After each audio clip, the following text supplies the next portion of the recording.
My dear friends of the secondary school third year, welcome back to our TV educational English program. Call your friends. Prepare yourself. Ready? Let's start, my dear friends.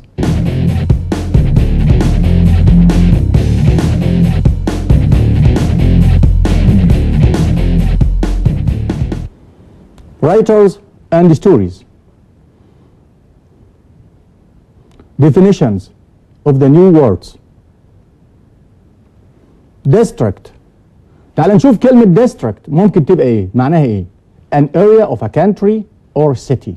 منطقة في الريف أو منطقة في مدينة. حي أو مقاطعة. Establish بمعنى to achieve or give someone a respected position in a society or in an organization. يعني لما أقول إن يحيى حقي وضع لنفسه مكانة كأبو الأدب العربي. Pioneer. It means one of the first people to do something that other people will continue to develop. Pioneer. رائد. Publisher. A person or company that produces books or magazines. ناشر. يحيى حقي وده التكست اللي موجود عندنا في الكتاب، ويستحسن ان احنا نقرا التكست، ومهم كمان مش يستحسن نقراه، بنطلع منه الاكسبريشنز النيو فوكاب، وبنطلع منه البروبوزيشنز، حتى بنطلع منه الجراماتيكال ايتمز اللي عندنا. شوف الموضوع بتاع يحيى حقي بيتكلم عن ايه. يحيى حقي was one of the pioneers of modern Egyptian literature as well as being an important writer. وده عندنا as well as موجوده اهي من ضمن الكلمات اللي بيجي بعدها gerund or noun. As well as being an important writer, he was an expert on Arabic culture. هو خبير في الأدب العربي. يحيى حقي was born in 1905 in the Sayyida Zainab district of Cairo. He graduated in law and worked for a short time as a lawyer. In 1929, he began his career as a diplomat and he worked abroad for more than 20 years. The time he spent in France, Italy, Turkey, and Libya gave him experiences he later used in his writing. At the same time as he was working, Haqqi was writing stories. Haqqi always wanted to help poor and disabled people. دايما كان بيحب يساعد الفقراء والمعاقين. حتى معظم قصصه كان بتتكلم على ذو العاهات الخاصة. He had to go to hospital after an earthquake in Cairo, but gave his bed, تخلى عن سريره, to a poor person who he thought needed it more. His first short story, which was published, احنا الجملة لما يكون باسف هنا وفي بدء بالمفعول بنجيب التصريف الثالث بس، فبنقول his short story published in 1925 established him، أسست له مكانه as one of the great short story writers of the Arab world. In 1955 he wrote a collection of short stories. كتب مجموعة قصص قصيرة about the poor and disabled which won an important prize. Another of his stories، واحدة من القصص الأخرى، The Postman، قصة البوسطجي اللي اتعملت فيلم، was made into a film، حولت إلى فيلم. Haqqi wrote in a new way about Arab society and customs in the 20th century في القرن العشرين. Haqqi was also interested in the Arabic language and he developed طور a new style of writing، اسلوب جديد في الكتابة which is respected today، المحترمة والمقدرة هذه الأيام. He was a very strong believer in the power of education، كان مؤمن قوي بقوة التعليم and supported many young Egyptian writers. Haqqi died in 1992. But is still thought of، ما زال يعتبر as the father of the modern short story and the novel in Egypt. Prepositions, idioms and expressions. نطلع من التكست حروف الجر، المصطلحات. A believer in، مؤمن بيه، اسم noun. Do the homework. إذا homework عندنا زي ما خدنا في سنة تانية مش بتاخد make، بتاخد do the homework. Be made into، حولت إلى، بتبقى مبنية المجهول. verb to be made into. An expert، خبير. on، at، in. عندنا 3 حروف جر بيجوا مع كلمة خبير. An expert، on، at، in. confusable words، تعال نشوف في كلمات بيبقى في فرق بينها وبين بعضها. routine and red tape. طبعا انتوا عارفين الروتين الحاجة اللي متعود تعملها كل يوم، بس red tape هي معناها الروتين الحكومي. For example, getting up at dawn is part of his daily routine. ولكن لما اقول after a lot of red tape he got his passport. when في عندنا won والتصريف التالي بتاعها won، ودي معناها يفوز بكاس، يفوز بميدالية، يفوز بشيء مادي. beat يهزم، beat beaten. gain يكتسب، يكتسب خبرة، يكتسب معلومة، ممكن تبقى يكتسب وزن. عندنا كمان كلمة earn ودي بتيجي مع money or living، يعني فلان earns his money أو earns his living. ده الفرق بين win وbeat وgain وearn. habit and custom. habit دي معناها عادة فردية، لكن كلمة custom دي بتبقى عادة جماعية. For example, I wish I could stop smoking. يا ريتني أقدر أبطل تدخين. It is a very bad habit. عادة سيئة، ودي عادة فردية. Language notes. A 10-minute break. قلنا قبل كده لما بنجيب العدد والمعدود، المعدود بيتعد. طب لو كان العدد والمعدود ده صفة الاسم جاي بعديه، إذن العدد والمعدود دول ما يتعدش، لأن عندنا في الإنجليش الصفات لا تجمع. فلما أقول 10 minutes ماشي، عدد ومعدود. هات العدد والمعدود ده صفة للبريك، فبقول a 10-minute break، ودي طبعا بيلعبوا فيها كتير قوي في الامتحانات. a 3-hour meeting برضو ما عدتش العدد والمعدود. a 2-week holiday أجازة لمدة أسبوعين. as well as زي ما قلنا في التكست بيجي بعدها verb plus ing أو noun. as well as in addition to طبعا بيجي بعدها verb plus ing أو noun. he studied English as well as French، أو أقول he studied English as well as studying French بالإضافة إلى. Now my dear friends, choose the correct answer. يلا نشوف اللي احنا قلناه ده ونطبق عليه.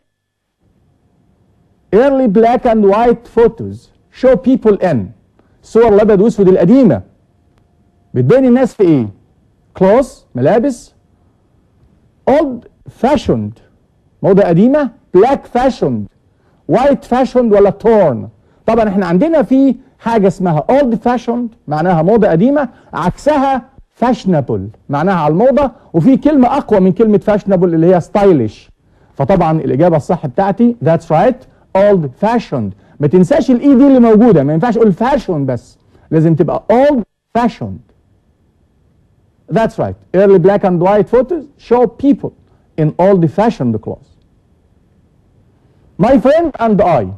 بدل ما اقول بالعربي انا وصاحبي، لا بالانجلش، لان polite language بنقول my friend and I are going to enter an athletics space.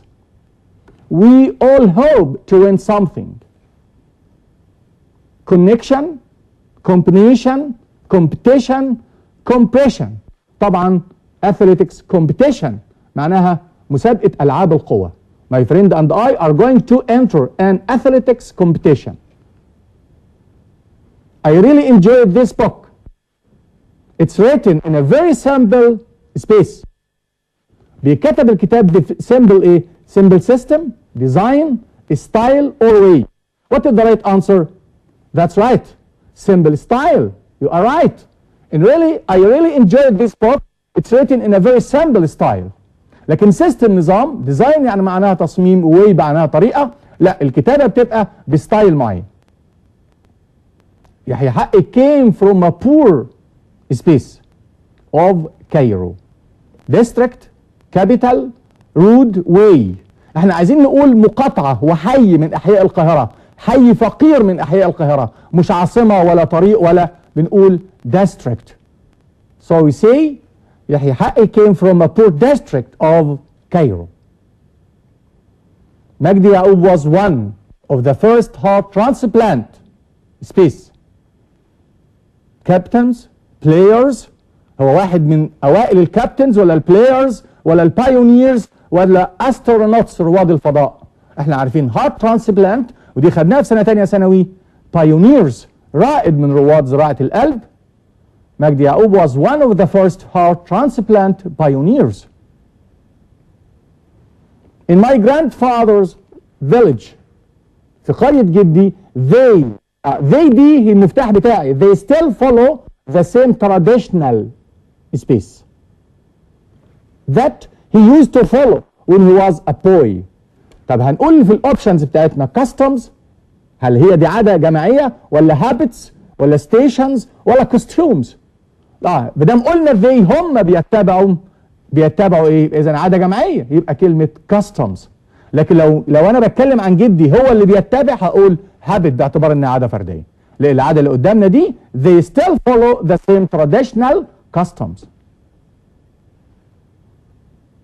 A space is someone who produces books, newspapers or magazines. برضه المفتاح اللي عندي كلمة produces، اللي بيطلع لنا الكتب والمجلات والجرايد ده بنقول عليه ايه؟ diplomat, publisher, producer, performer. That's right. publisher. الفيرب منها كلمة publish معناها ينشر، والنون منها publication معناها الطباعة والنشر.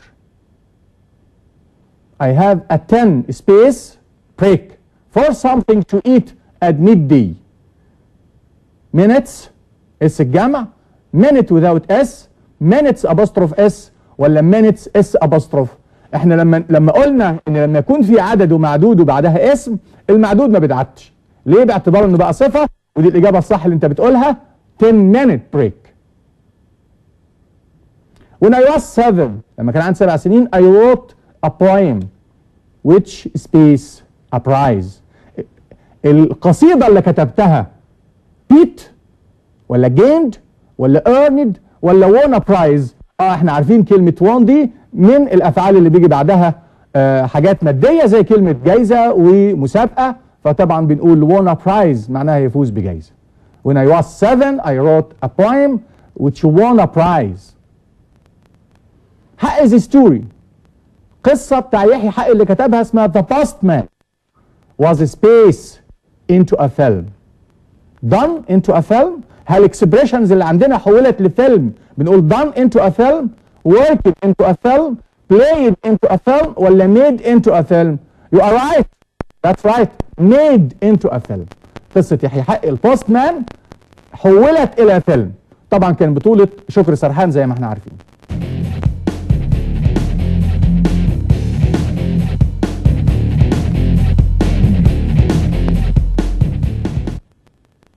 Now, my dear friends, find the mistakes in each of the following sentences. Then write them correctly.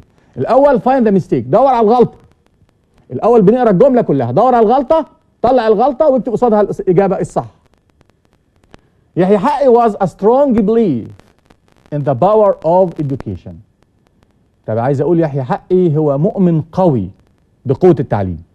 طب كلمة belief معناها يؤمن. وفي قبلها صفة. الفعل ما بيجيش قبليه صفة، الاسم اللي بيجي قبليه صفة. عشان احولها الاسم اعمل ايه؟ That's right. يحيى حقي was a strong believer in the power of education. حولنا الاف الى في وضفنا ER عشان اجيب اسم فاعل. يحيى حقي was a strong believer in the power of education. That's right. My sister loves clothes made and buys very fashion dresses. اختي بتحب الملابس وبتشتري very fashion dresses. لا، هي كلمة fashion معناها موضة، اسم. ده انا عايز صفة للدريسز. طب ايه الصفة منها؟ قلناها في الكلمات، اسمها my dresses loves the clothes and buys very fashionable dresses، يعني ملابس على الموضة او الفساتين على الموضة. fashionable.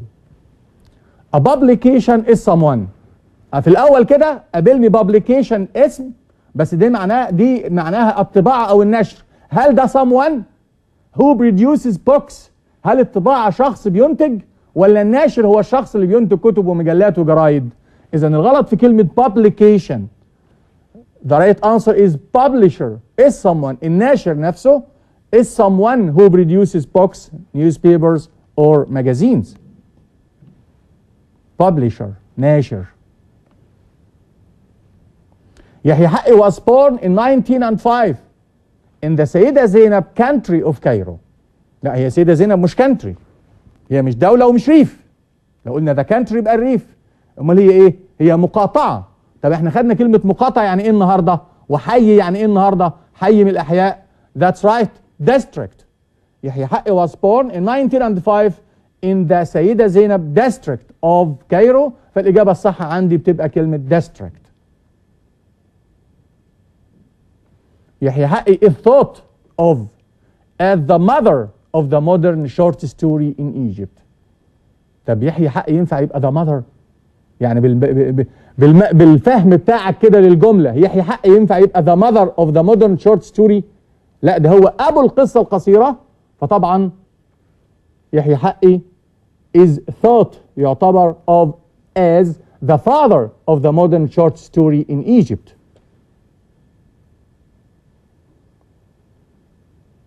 This dress look old fashioned.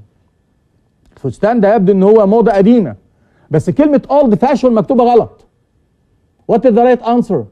old fashioned. ما تنساش قلنا الاي دي اللي موجودة عشان بتحولها الى صفة. old fashioned يبقى بنحول من fashion الى fashioned. Now my dear friends with the grammar. تعال نشوف الجرامر بتاع الوحدة دي بيتكلم عن ايه. past simple tense، الماضي البسيط. بس الماضي البسيط في حالة ايه؟ احنا خدنا كل الازمنة في سنة اولى وفي اعدادي. النهاردة بنتكلم عن الباسف بتاع كل الازمنة. فالباسف بتاعي اللي هو مبني المجهول في الماضي البسيط بنجيب was were plus past participle التصريف الثالث للفعل. طبعا was بتيجي مع I والجمع، I والمفرد، وير بتيجي مع الجمع. لو بدأت بالمفعول طبعا، وهنشوف امثلة على الكلام ده. شوف at the age of 7 في سن 7 سنين I was taken to Jordan by my parents. مش I was taken يعني بابا أخذني، يعني my father took me. فاتحولت لباسف تبقى I was taken to Jordan. الكي ووردز طبعا أي زمن لازم أعرف بتاع الكلمات الدالة بتاعته هي إيه وهو بيتكون من إيه. الكي ووردز بتاعتنا yesterday, ago, last, in the past. الكلمات الدالة بتاع الباست سيمبل بتاع الماضي البسيط، ودي مشهورة وعارفينها من إعدادي. once upon a time, in all times, in ancient times، أو أي سنة قبل 2015 و2014 بتبقى باست سيمبل ماضي بسيط. الباست كونتينوس تنس الماضي المستمر. طب نشوف كده الماضي المستمر تكوينه. الفورم بتاعه بيتكون من إيه؟ was were plus verb plus ing. طب ده في حالة الأكتف. طب في حالة الباسف بيبقى ايه؟ في حالة الباسف بيبقى was were being plus past participle. يبقى هي كان في الماضي البسيط كان was were plus past participle بس في الكونتينوس بقى يبقى was were being plus past participle. Somebody phoned me while I was cooking the dinner. الماضي المستمر يا جماعة بيجي مع جملتين، وطبعا في حالة بيجي لوحده مع جملة واحدة. أدا جملتين مربوطين بوايل، جاي بعدهم ماضي مستمر وقبلهم ماضي بسيط. حدث حصل في وسط حدث، يعني واحد اتصل بيا بينما أو أثناء I was cooking the dinner. الماضي البسيط اللي عندي phoned، والماضي المستمر I was cooking. ممكن الماضي المستمر يبقى ممكن يبقى وايل تيجي مع ماضي مستمر وماضي مستمر، بس الجملة اللي قدامي دي حدث حصل في وسط حدث آخر في الباست، فهو اتصل بيا أثناء ما كنت I was cooking the dinner. طب تعالى نحولها الباسف كده. someone phoned me while the dinner was being cooked. تحولت لباسف في حالة الكونتينوس باست. امتى؟ between 6 and half past 6 دي مع الجملة الواحدة. حدث وقع في الماضي في وقت محدد في الماضي. يعني between 6 and 6:30 in the past this morning I was having breakfast. طب فين الجملة التانية؟ هي جملة واحدة بس، حدث واحد بس بيجي مع الماضي البسيط أو بيجي مع الماضي المستمر. ليه؟ لأن أنا حددت إمتى في الباست. كان إمتى في الباست؟ between 6 and 6:30. يعني لما جاء الوقت ده من الساعة 6 و6 ونص I was having breakfast. أما أحولها الباسيف أو ممكن أقول جملة تانية كمان I was having a shower when the phone rang. لا ده حدث حصل في وسط حدث. يبقى الماضي المستمر ممكن يجي لوحديه لو حددت امتى في الماضي أو حدث في وسط حدث، وزي ما شفنا الكلمات بتاعته while as just as و when. While father was watching TV mother was cooking in the kitchen. ده حدث ما قطعش حدث، ده الاثنين ماشيين مع بعض، حدثين مستمرين مع بعض in the past. فيبقى الاثنين فين؟ في الكونتينوس. يعني عندنا past continuous مع الحدثين. while فاعل was were plus verb على ing.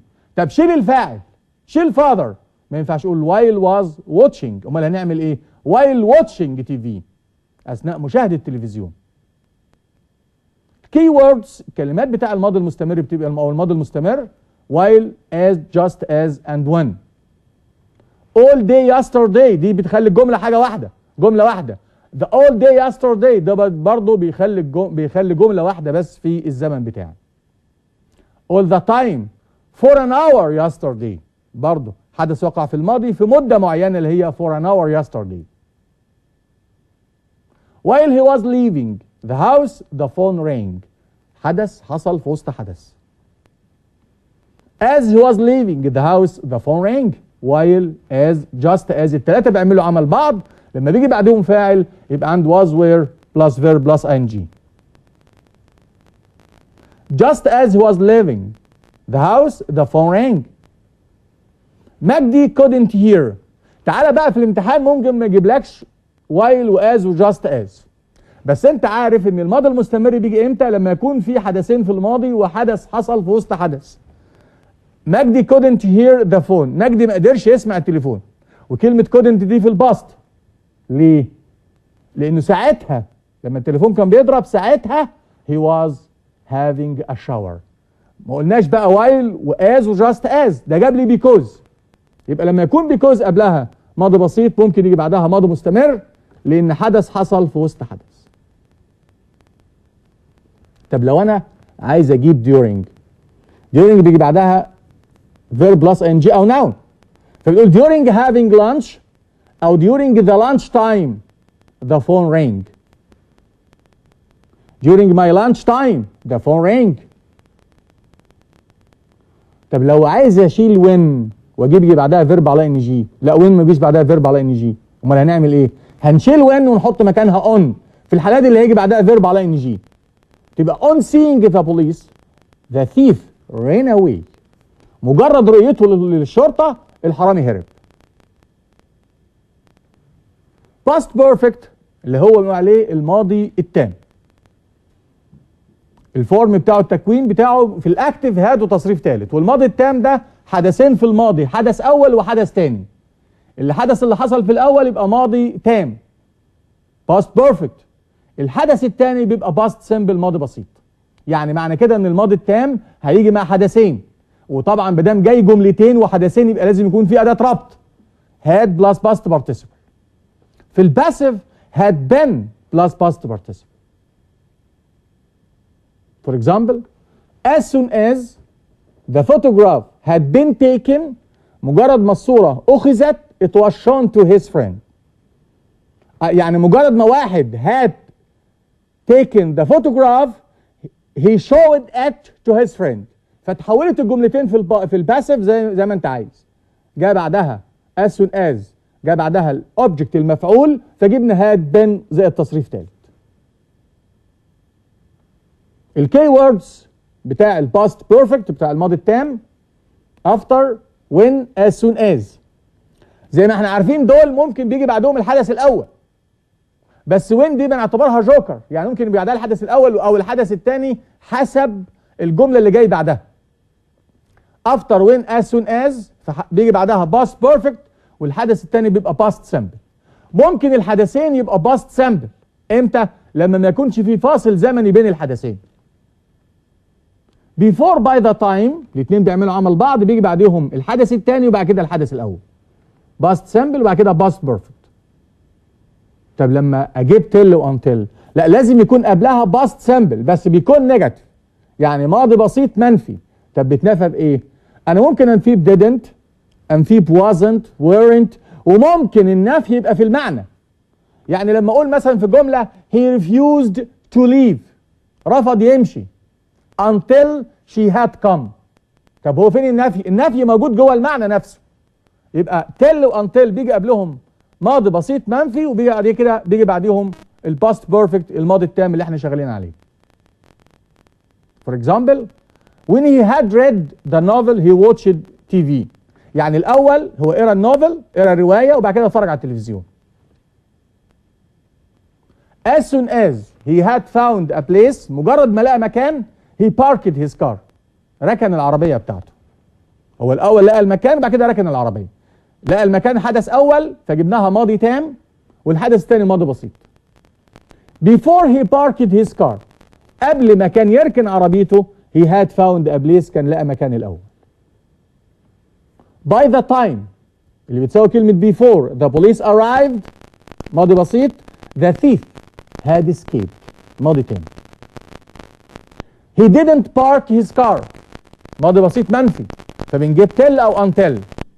He had found a place. Present perfect simple tense المضارع التام. طب المضارع التام ده بيتكون من ايه؟ في حالة الاكتف have أو has plus past participle. في حالة الباسيف have أو has been plus past participle.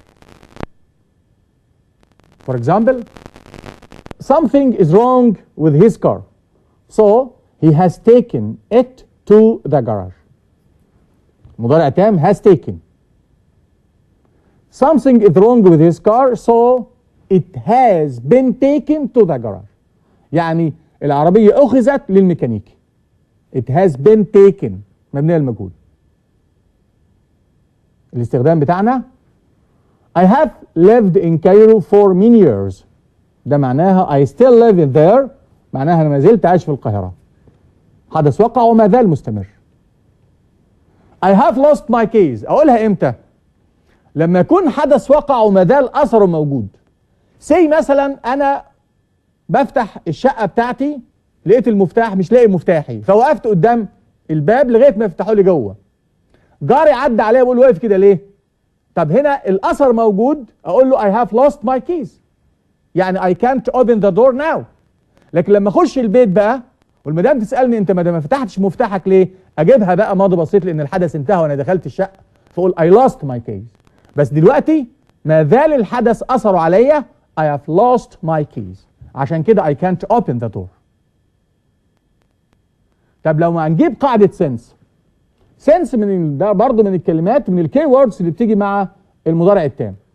ممكن أبدأ بكلمة it is أو it has been. هيجي بعدها إيه؟ هيجي بعدها مدة زمنية.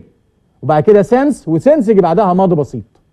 يبقى لو جبت it is و it has been لازم يجيب بعدها مدة زمنية، وبعد كده أجيب sense، وsense يجي بعدها ماضي بسيط. It's ages since I last saw him. معناها أنا ما شفتوش من سنين.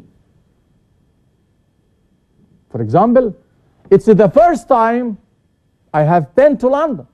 أول مرة أكون فيها في لندن، يعني ما جيتش قبل كده. used to.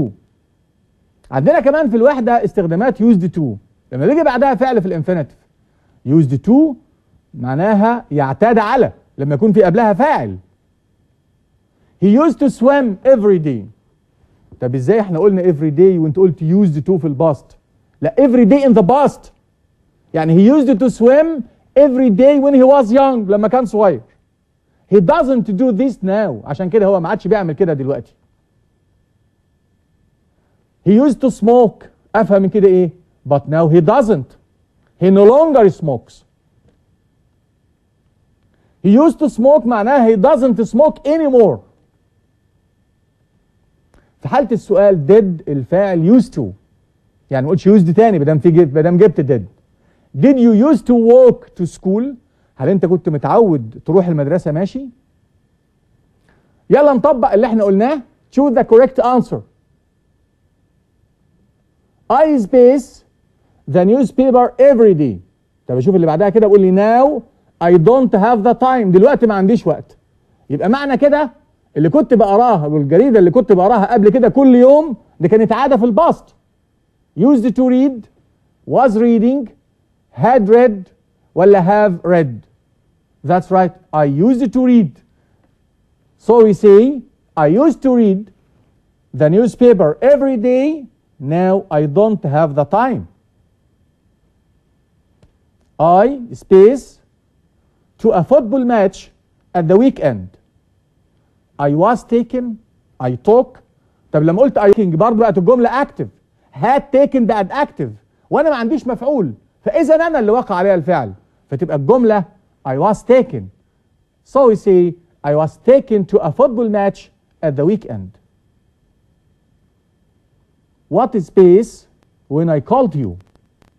انت كنت بتعمل ايه لما انا طلبتك؟ طب انا طلبتك في الباست، يبقى معنى كده انت كنت مستمر في عمايل حاجة في الباست، يبقى احنا عايزين past continuous. طب بيتكون من ايه؟ هرجع لتكوين الماضي المستمر، بيتكون من was were plus verb plus ing، بس احنا عندنا في حالة السؤال هتبقى were you doing. فالإجابة عندي what were you doing when I called you. كنت بتعمل ايه لما انا طلبتك.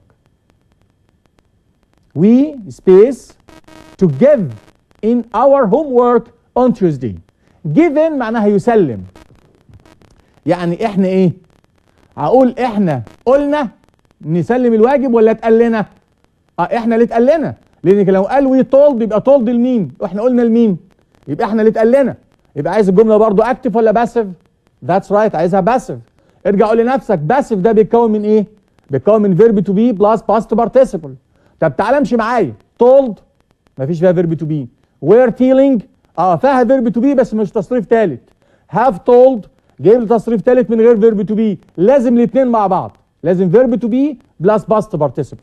بقت الجمله الصح we were told to give in our homework on Tuesday. قال لنا نسلم الواجب بتاعنا. Yesterday my sister gave me a book she space reading the day before. اختي ادتني كتاب هي كانت قريته في اليوم اللي قبل كده. يعني هي ادتني كتاب حدث تاني gave، يبقى هي قريته قبل ما تدهوني، يبقى حدث ايه؟ يبقى حدث اول. طب الحدث الاول ده في الماضي في زمنه يبقى ايه؟ يبقى ماضي تام. طب الماضي التام ده بيتكون من ايه؟ بيتكون من هاد وتصريف ثالث. ذاتس رايت. كده احنا بتقول وانت بتقول لنفسك قبل ما تختار الاجابه تبقى yesterday my sister gave me a book she had finished reading the day before. اللي كانت خلصت قرايته في اليوم اللي قبل كده. حدث اول هي خلصت الكتاب، والحدث الثاني هي ادتني الكتاب.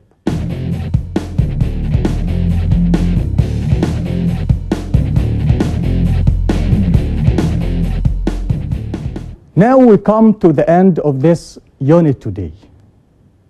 Take care and goodbye.